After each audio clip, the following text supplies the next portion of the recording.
चलिए, हम क्या पढ़ रहे थे? गॉस प्रमेय का अनुप्रयोग पढ़ रहे हैं। उसमें से हमने कल एक अनुप्रयोग उसका किया है, किसके लिए? तार वाला, ठीक है। एक सीधे आवेशित तार के कारण हमने क्या निकाला था? विद्युत क्षेत्र निकाला था। आज हम क्या करने वाले हैं? आज हम करने वाले हैं उसका बहुत ही इंपॉर्टेंट एक दूसरा अनुप्रयोग, ठीक है, जो ज्यादातर पूछा गया है, ज्यादातर प्रश्न इस वाले अनुप्रयोग से आया है। क्या लिखेंगे? हमारा हेडिंग रहेगा आज का कि पतले, एक मिनट, ठीक है, आज का हमारा हेडिंग क्या रहेगा कि पतले गोलीय खोल के लिए, पतले गोलीय खोल के कारण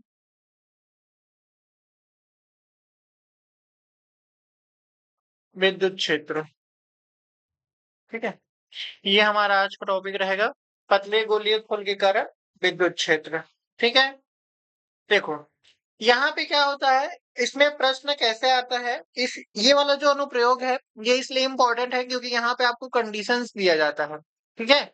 आपको 3 कंडीशन दिया जाएगा, उन 3 कंडीशंस में आपको क्या निकालना रहता है? विद्युत क्षेत्र की तीव्रता निकालना रहता है। इसी वजह से ये वाला जो अनुप्रयोग है, वो ज्यादातर पूछा जाता है। क्या होता है? हम ये मान के चलते हैं कि मान लो R त्रिज्या तथा O केंद्र वाला एक गोला क्या है? प्लस क्यू आवेश से, प्लस क्यू आवेश से समान रूप से, समान रूप से आवेशित है, समान रूप से आवेशित है।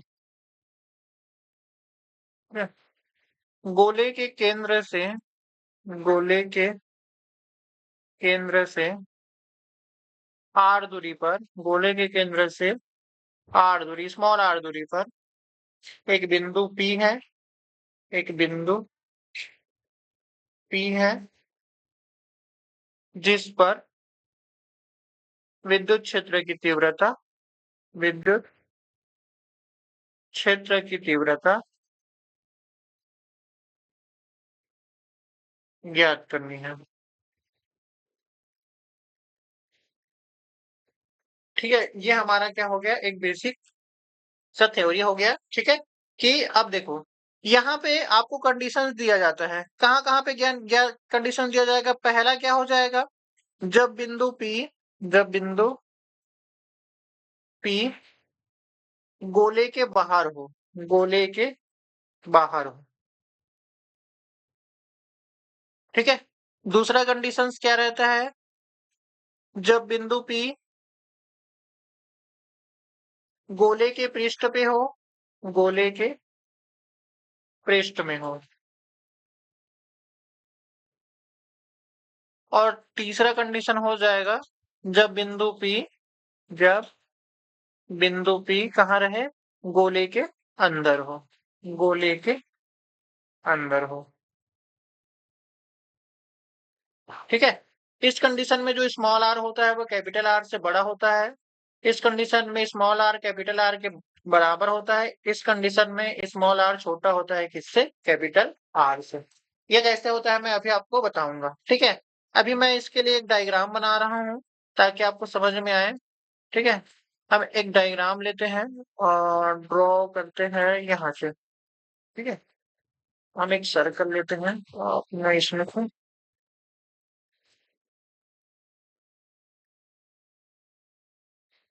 ये हमने एक डायग्राम, एक मिनट, इसको अच्छे से लेते हैं, इसको मिटाते हैं, यहाँ से हम ड्रॉ कर लेते हैं।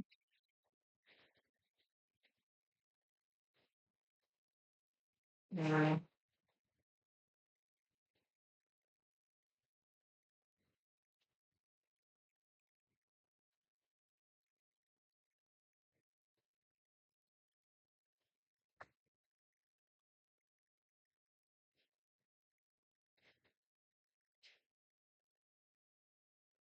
ये हमारे पास क्या है? एक गोला है, ठीक है।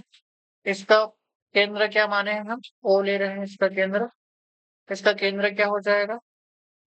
O हो जाएगा।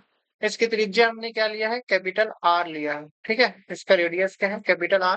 इससे R डिस्टेंस पर क्या फाइंड किए हैं? एक पॉइंट R डिस्टेंस पर क्या है? एक पॉइंट P है। यहीं पे क्या करना है हमको? जो विद्युत क्षेत्र की तीव्रता है वो फाइंड करना है। अब थोड़ा सा ध्यान से देखिए, पहला कंडीशंस मैंने क्या बताया है? पहला कंडीशन बताया है कि जब बिंदु P क्या है? गोले के बाहर है। तो ये आपका गोला है, ठीक है, ये मेन गोला है ना, जो समान रूप से q आवेश से क्या है? ऐसे आवेशित है।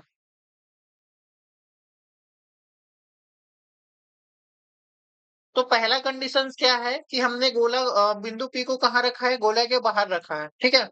जब दूसरा कंडीशन अप्लाई होगा तो ये जो बिंदु P दिख रहा है वो कहाँ पे आ जाएगा? ऐसे गोले के पृष्ठ पे आ जाएगा। और तीसरा कंडीशन के लिए जब हम बनाएंगे तो क्या हो जाएगा? इस बिंदु P को कहाँ ला लेंगे? गोले के अंदर ला लेंगे। तो भाई अभी ये वाला जो स्मॉल आर है वो ज्यादा बड़ा है किससे? कैपिटल आर से। इसीलिए पहला कंडीशन क्या होता है? Small R greater than capital R होता है। सेकंड कंडीशन में क्या हो जाएगा? ये जो पॉइंट P है वो कहाँ पे आ जाएगा? गोले के पृष्ठ पे आ जाएगा। और गोले के पृष्ठ पे आएगा इसका मतलब क्या हो जाएगा? जो इसका जो रेडियस है और जो P वाला का डिस्टेंस है वो दोनों इक्वल हो जाएंगे, मतलब स्मॉल r जो हो जाएगा वो किसके इक्वल? कैपिटल R के इक्वल हो जाएगा। थर्ड कंडीशन में क्या होगा कि हम पॉइंट P को कहाँ ला लिए? अंदर ला लिए, मतलब त्रिज्या से भी कम हो जाएगा। इसीलिए जो स्मॉल r है वो क्या हो जाएगा? छोटा हो जाएगा किससे? कैपिटल R से। ठीक है, तो सबसे पहले हम देखते हैं पहला कंडीशन। ये समझ में आया आपको? थ्योरी तो थ्योरी अभी मैंने कुछ लिखा ही नहीं है, बस हमने क्या माना है? एक गोला माना है जिसकी त्रिज्या R है और उसका केंद्र क्या है? O है। और उसको एक समान आवेश से क्या किया गया है? आवेशित किया गया है। गोले के केंद्र से R दूरी पर एक बिंदु P लिए हैं जहां पे हमको क्या करना है? विद्युत क्षेत्र की तीव्रता ज्ञात करना है। इसके लिए हमारे पास तीन कंडीशन होंगे। पहला कंडीशन क्या रहेगा कि जब बिंदु P गोले के बाहर रहेगा। दूसरा कंडीशन क्या होगा? जब बिंदु P गोले के पृष्ठ में रहेगा। और तीसरा कंडीशन क्या होगा? जब बिंदु P गोले के अंदर में रहेगा। ठीक है, तो पहला कंडीशन क्या हो जाए? जब बिंदु P गोले के बाहर हो, गोले के बाहर स्थित हो। ठीक है, क्या हो जाएगा? मान लो ओ केंद्र, ओ केंद्र तथा स्मॉल आर त्रिज्या, ओ केंद्र तथा स्मॉल आर त्रिज्या का एक गोला खींचे, एक गोला खींचे जो बिंदु P से होकर जाता है, बिंदु P से होकर जाता है। चलिए गोला खींच लेते हैं। तो इस प्रकार से हम क्या करेंगे? एक गोला बना रहे हैं इस प्रकार से, ऐसे ये ऐसे हम इन्हें क्या कर रहे हैं? एक गोला खींच रहे हैं, ठीक है, जो कहाँ से जा रहा है? बिंदु P से होकर जा रहा है। ऐसे हमको दिखाना है, बिंदु P से होकर जा रहा है। ठीक है, कहाँ से जा रहा है? बिंदु P से होकर जा रहा है। तब यह पृष्ठ, तब यह पृष्ठ गौसीय पृष्ठ के जैसे, गौसीय पृष्ठ के जैसे कार्य करेगा, पृष्ठ के जैसे कार्य करेगा, कार्य करेगा। ठीक है, ये हो जाएगा। अब हम क्या लेते हैं कि इस गोले में, ठीक है, तो पहला कंडीशन क्या कर रहे हैं? हमने क्या किया? सॉरी, हमने क्या किया है? एक हमको क्या करना है? बिंदु गोले के बाहर हमको निकालना है क्या? विद्युत क्षेत्र की तीव्रता। उसके लिए हमने क्या किया है? बिंदु P से जाता हुआ क्या खींचा है? हमने एक गोला खींचा है। ठीक है, अब इस गोले की अब क्या निकालेंगे? हम विद्युत क्षेत्र की तीव्रता निकालेंगे। ठीक है, तो क्या हो जाएगा? अतः गौसियन पृष्ठ से, अतः गौसियन पृष्ठ से गुजरने वाला वैद्युत फ्लक्स, वैद्युत फ्लक्स कितना होता है? वैद्युत फ्लक्स का सूत्र क्या होता है? Phi E is equal to close integration है ना, close integration E vector into DS vector. अब यहाँ पे हम क्या ले लेते हैं, ये जो पॉइंट पी है यहीं पे हमने एक क्षेत्रफल अवयव ले लिया है छोटा सा, तो इसकी दिशा क्या हो जाएगा, डीएस, पृष्ठ के बाहर होगा। और विद्युत क्षेत्र की भी दिशा भी क्या हो जाएगा, पृष्ठ के बाहर हो जाएगा। तो इनके बीच में एंगल कितने का बनता है, इनके बीच में एंगल बनता है cos 0। और cos 0 की वैल्यू क्या होता है, 1 होता है। तो इंटीग्रेशन ई डीएस हो जाएगा, है ना। अब देखो, अब क्या होगा, यहाँ से ई की वैल्यू, ई कांस्टेंट है, बाहर आ जाएगा। तो क्या हो जाएगा, five E is equal to, E तो बाहर निकल जाएगा, इंटीग्रेशन करेंगे किसका, डीएस वेक्टर का। अब थोड़ा सा डायग्राम में देखिए, हम डीएस वेक्टर का इंटीग्रेशन कर रहे हैं, इसका मतलब क्या है, ये ऐसे गोले के क्षेत्रफल निकाल रहे हैं, है ना भाई। इंटीग्रेशन का मतलब क्या होता है, सबको इंटीग्रेट करना मतलब कि जोड़ना। तो ऐसे हम क्या कर रहे हैं, ये जो हमने गोला खींचा है गॉसियन पृष्ठ, उसको छोटे छोटे क्षेत्रफल अवयव में बांटा है, और उसका इंटीग्रेशन कर रहे हैं, मतलब सबको जोड़ रहे हैं। तो ये जो क्षेत्रफल अवयव छोटे छोटे निकल रहे हैं, उनको जोड़ देंगे तो वो कितने के बराबर हो जाएगा, गोले के क्षेत्रफल के बराबर हो जाता है। तो जो फाइव ई है वो क्या हो जाएगा, E into 4 pi R square हो जाएगा। क्योंकि बाहर वाले गोले की त्रिज्या स्मॉल आर है, इस वजह से हमने क्या लिया है, स्मॉल आर लिया है। क्योंकि जो close integration of DS vector वो क्या होता है, गोले का क्षेत्रफल होता है, गोले का क्षेत्रफल। ठीक है। अब इसको मान लेते हैं हम इक्वेशन नंबर फर्स्ट। हमको तो क्या करना है, गाउस प्रमेय का यूज करना है। ठीक है, गाउस प्रमेय से, गाउस प्रमेय से, गाउस प्रमेय से क्या होता है, देखो, जो फाई ई है वो बराबर होता है किसके, क्यू अपॉन एप्सिलॉन जीरो के, यही होता है। अब इसका देखो, इसका लेफ्ट हैंड साइड और इसका लेफ्ट हैंड साइड, दोनों का लेफ्ट हैंड साइड क्या हो गया, इक्वल हो गया। तो समीकरण एक व समीकरण दो से, समीकरण एक और समीकरण दो से, दोनों का लेफ्ट हैंड साइड बराबर है, राइट हैंड साइड को भी बराबर कर देंगे तो क्या मिलेगा आपको, ई 4 पाई आर स्क्वायर, इधर आ जाएगा क्यू अपॉन एप्सिलॉन जीरो। ई की वैल्यू फाइंड करना है, सबको इधर भेज दो तो ये हो जाएगा 1/4 पाई आर स्क्वायर और क्यू अपॉन एप्सिलॉन जीरो। इसको अच्छे से लिखेंगे तो कैसे लिख सकते हैं, A is equal to 1/4 pi epsilon zero और क्यू अपॉन आर स्क्वायर। मतलब मैंने क्या किया है, आर स्क्वायर को क्यू के साथ रखा है और एप्सिलॉन जीरो को किसके साथ रखा है, 4 पाई के साथ रखा है। ठीक है, क्लियर है। तो ये निकल जाएगा किसके लिए, जब बिंदु पी कहाँ पे हो, पृष्ठ के बाहर है। उस कंडीशन में क्या निकाल लिया हमने, विद्युत क्षेत्र की तीव्रता का ये सूत्र हमने निकाल लिया। ठीक है, अब हम क्या करेंगे, दूसरा कंडीशन अप्लाई करेंगे। तो दूसरा कंडीशन क्या होता है, सेकंड कंडीशन ये है कि जब बिंदु P गोले के पृष्ठ पर हो, गोले के पृष्ठ पर हो, है ना, मतलब जो स्मॉल आर है वो कैपिटल आर के बराबर होता है। मैंने कंडीशन भी लिख दिया। कई बार सवाल में क्या होता है, केवल आपको कंडीशन दिया जाएगा, ऐसे बोला नहीं जाएगा कि बिंदु पी बाहर में है। वो आर और आर के फॉर्म में क्या कर देगा, उसके रिलेशन को दर्शा देगा कि स्मॉल आर जो है वो कैपिटल आर से बड़ा है। तो कंडीशंस को भी आपको याद रखना है। ठीक है, देखो इस स्थिति में होता क्या है, इस स्थिति में, इस स्थिति में क्या हो रहा है, जो स्मॉल आर है वो किसके बराबर है, कैपिटल आर के बराबर है ना। तो इसको हम क्या कर ले लेते हैं, इसको अगर हम इक्वेशन नंबर थर्ड ले लें तो क्या हो जाएगा, समीकरण तीन से, समीकरण तीन में क्या कर देंगे हम, स्मॉल आर को कैपिटल आर के इक्वल पुट कर देंगे। तो E is equal to 1/4 pi epsilon zero, ये हो जाएगा क्यू अपॉन कैपिटल आर के बराबर। तो ये निकल जाएगा आपका दूसरा कंडीशन। ठीक है, अब चलिए तीसरा कंडीशन में आते हैं, कंडीशन नंबर थ्री। ये क्या है, जब बिंदु P गोले के अंदर हो, कौन सा कंडीशन होता है ये, सॉरी, ये वाला कंडीशन होता है ना।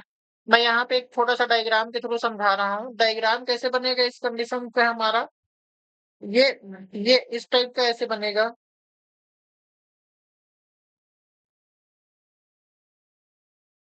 ये इसका सेंटर रहेगा O, और ये हमारा मेन गोला रहेगा। ठीक है, यहाँ पे बिंदु P को मान लेते हैं अंदर में हो जाएगा, और इस ये कैपिटल R होगा, और ये वाला डिस्टेंस क्या हो जाएगा, स्मॉल r हो जाएगा। ये वाला हमारा मेन गोला है।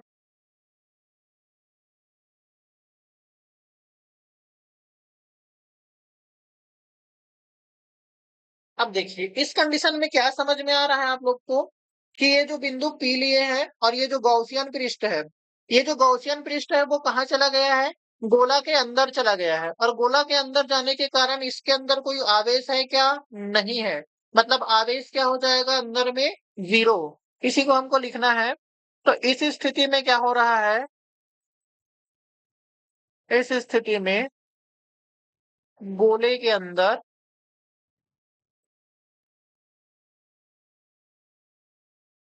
कोई भी आवेश, कोई भी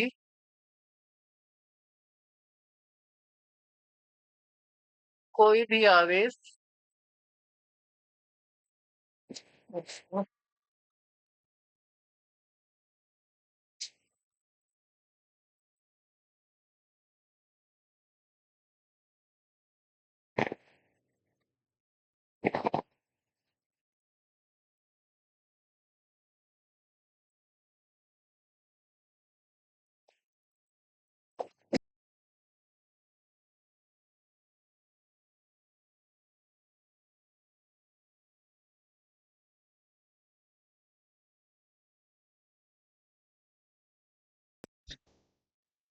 इस स्थिति में क्या होता है, कोई भी आवेश गोले के अंदर उपस्थित नहीं होता, उपस्थित नहीं होता। इसका मतलब क्या हो जाएगा, Q इज इक्वल टू क्या लोगे आप, 0 लोगे। तो समीकरण 3 से क्या हो जाएगा, समीकरण 3 से क्या मिलेगा आपको। देखिए समीकरण 3 में चाहो तो आप डायरेक्टली पुट कर सकते हो, ठीक है, या तो फिर क्या कर सकते हैं, हम इसको थोड़ा सा बना भी सकते हैं। डायरेक्टली पुट मत करना, ऐसे में मार्क्स आपके कट जाएंगे। ठीक है, समीकरण 3 से क्या लिख सकते हैं हम, फाई ई, एक मिनट, समीकरण 3 क्या था हमारा,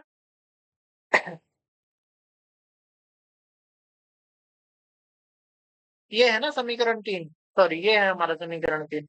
तो हम क्या कर लेते हैं, पहले गॉस का प्रमेय लगा लेते हैं। है ना, गॉस के प्रमेय का अनुप्रयोग करना है तो हम क्या कर लेते हैं, तब गॉस के प्रमेय से, गॉस के प्रमेय से क्या हो जाएगा, phi E is equal to हो जाएगा Q upon epsilon 0। Phi E को क्या लिख सकते हैं हम, फाई ई को लिख सकते हैं इंटीग्रेशन ऑफ डीएस, है ना, और ये हो जाएगा 0 अपॉन एप्सिलॉन 0। यहाँ पे क्या होता है, ये होता है आपका ई बाहर आ जाता है, क्लोज इंटीग्रेशन ऑफ डीएस बनेगा, और ये हो जाएगा 0 की वैल्यू तो 0 हो गया। ठीक है, अब डीएस की वैल्यू रखोगे तो 4 पाई आर स्क्वायर, और ये हो जाएगा 0। तो ओवरऑल देखा जाए तो क्या आ जाएगा, ई जो आ जाएगा वो 0 आ जाएगा। ठीक है, इसका मतलब क्या है, गोले के अंदर, गोले के अंदर विद्युत क्षेत्र क्या हो जाएगा, शून्य हो जाएगा। विद्युत क्षेत्र शून्य होता है। मैं एक बार फिर से समझा रहा हूँ इसी वाले पॉइंट को, एक बार देखना। हमने क्या किया है, बिंदु P को गोले के अंदर ला लिया है, और गोले के अंदर लाए हैं, इसका मतलब क्या हो रहा है, कि ये जो पृष्ठ है वो कैसे कार्य, अब ये जो गॉसियन पृष्ठ है वो कहाँ आ गया है, गोले के अंदर आ गया है। और गोले के अंदर आया है, इसका मतलब क्या है, यहाँ पे अंदर में तो आवेश नहीं है, क्योंकि पूरा आवेश तो उसके पृष्ठ पर वितरित है। तो यहाँ से क्या समझ में आया, कि जो आवेश है वो क्या हो गया, 0 हो गया है। तो हमने गाउस प्रमेय का यूज किया और आवेश को क्या कर दिया, 0 पुट कर दिया। ये इधर का जिसका फार्मूला होता है, जब इसको सॉल्व करते जाएंगे तो क्या आ जाएगा, ई की वैल्यू भी 0 हो जाएगा। तो तीसरे कंडीशन में क्या हो जाता है, जब बिंदु P गोले के अंदर आता है तो क्या हो जाता है, विद्युत क्षेत्र जो निकलता है वो कितना निकलता है, 0 निकलता है। तो इसमें कंडीशन अप्लाई होता है, कंडीशन आपको दिया जाएगा पेपर में, नहीं भी दिया है तो आपको तीनों कंडीशन में निकालना रहता है। वैसे अभी तक जो सवाल पूछा गया है बोर्ड में, उसमें कंडीशंस आपको दिए गए हैं कि इस कंडीशन पे आपको निकालना है। तो कंडीशन आपको दिया जाएगा, नहीं भी दिया जाएगा तब भी से आपको तीनों कंडीशन में निकालना है, तभी आपको पूरा-पूरा मार्क्स मिल पाएगा। ठीक है? समझ में आया?